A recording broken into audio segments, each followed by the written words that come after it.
មនីភិក្ខុទាំងឡាយចុះវិន័យព្រះសុគតដោយម្ដេចព្រះសុគតនោះទ្រង់សម្ដែងធម៌ពីរូបបទតែពីរូបបទកណ្ដាពីរូបបទចុងប្រកាសនៅព្រហ្មចារ្យៈប្រកបដោយអត្តប្រកបដោយព្យញ្ជនៈដល់បរិបូរណ៍បរិសុទ្ធទាំងអស់មនីភិក្ខុទាំងឡាយនេះជាវិន័យព្រះសុគតយើងមើលអញ្ចឹងវិន័យព្រះសុគតហ្នឹងព្រះសុគតអង្គនោះមានន័យថាបើយើងនិយាយទៅព្រះអង្គព្រានាមច្រើនព្រះសម្មាសម្ពុទ្ធហ្នឹងណាព្រះដ៏មានពភាកព្រះសុគតអីហ្នឹងក៏ជាឈ្មោះរបស់ព្រះអង្គដែរហ្នឹងណា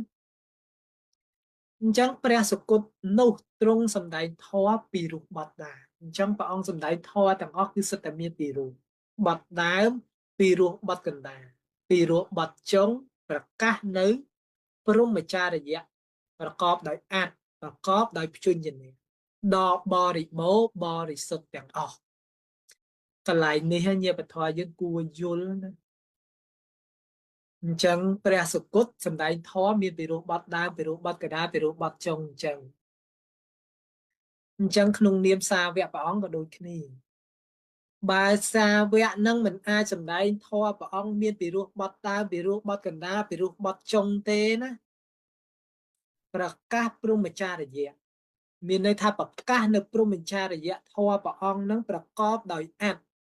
និងព្យញ្ជនៈមានន័យបញ្យលទាំងអត្តនិងព្យញ្ជនៈហ្នឹងដល់បរិបូរណ៍បរិសុទ្ធទាំងអស់មានន័យថាម៉េច